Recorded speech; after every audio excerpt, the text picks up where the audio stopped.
Hey everyone and welcome.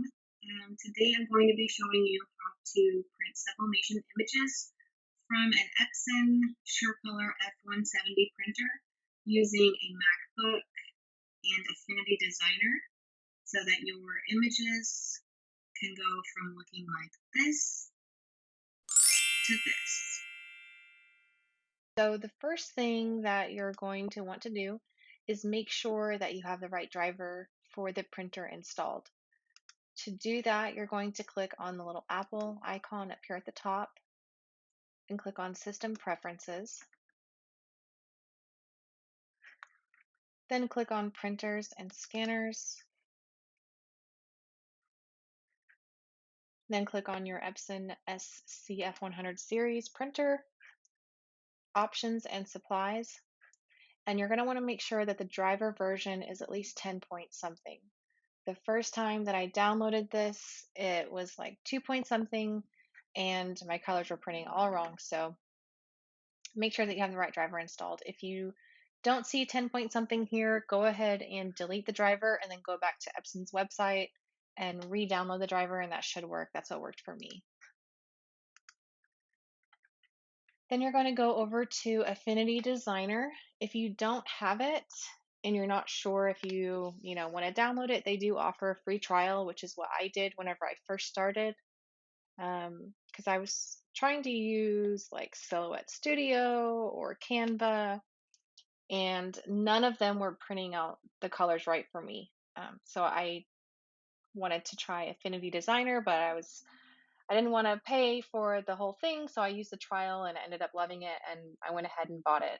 And what's great about Affinity is it's a one-time purchase and you have it for life. You don't have to pay monthly for it. So once you've got Affinity up,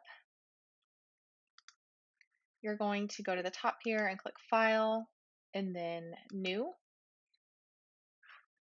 For this purpose, we're just going to go ahead and play with an 8.5 by 11 inch. And then my DPI is always set to 300. That's going to get you the best amount of ink put on there. And then my color format is set to RGB/8.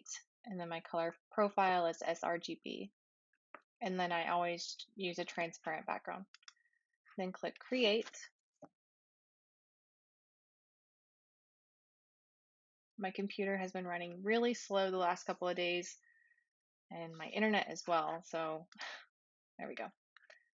So once you've got your document set up here, Canvas, I usually just drag and drop what I'm going to be printing. I just drag and drop it on there. And as you can see, this image is a little too big, so we're going to use the cropping tool here. And then we're just going to crop the sides. And I want to get as close as I can to the image without,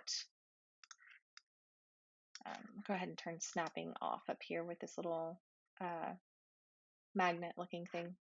Turn that off. And then we're going to get as close as we can without touching it. And this will give you a better idea of how big the image is going to be when you print it. Oops.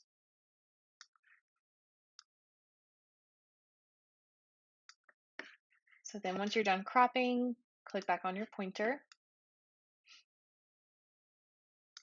And then you can see down here in the bottom right how big the image is. So I actually want this one to be a little bit wider, and it's not that tall. So to make it fit a little bit better, I'm going to rotate it. And then make sure that you go exactly 90 degrees. That way you can make sure that the image stays straight whenever you're printing it. And it'll help you be able to line it up on your shirt better. So I want to make this one a little bit bigger. And you want to leave a little bit of space because the printer's not going to print all the way to the edge.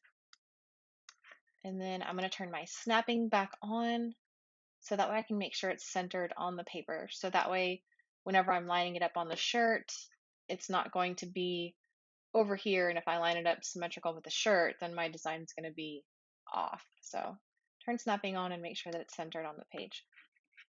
To resize the image, you can also use You can just type in like however wide or high you want it over here. Just make sure that you turn the lock on, because if it's not and you type in a number up here, this number is going to stay the same and then your image is going to get distorted. So once you have it sized the way that you want it, go back up to File here and click Print. On your printer, make sure that you have the correct printer selected. And then I've already got my settings saved, but I'll walk you through the settings that I use. These are the ones I use every single time, and my colors come out looking great. So click on color matching, and then you're going to want to click color sync. And if you're printing on a soft substrate, you're going to want to make sure that it's on textile. If you're printing on a harder surface, or printing to put on harder surfaces like cups and stuff like that, make sure that it says rigid. My rigid is gone for some reason. I don't know where it went, but I don't sublimate on any hard surfaces, so it doesn't really matter for me. But they would both be here generally. So I'm going to click on textile, and then on printer settings, under media type, you're going to want to make sure that this matches what you put for color matching. So mine is going to be set on textile. And then print quality, I always do fine, and then leave this button clicked. This is the only place where you need to mirror your image. You don't need to pre-mirror it.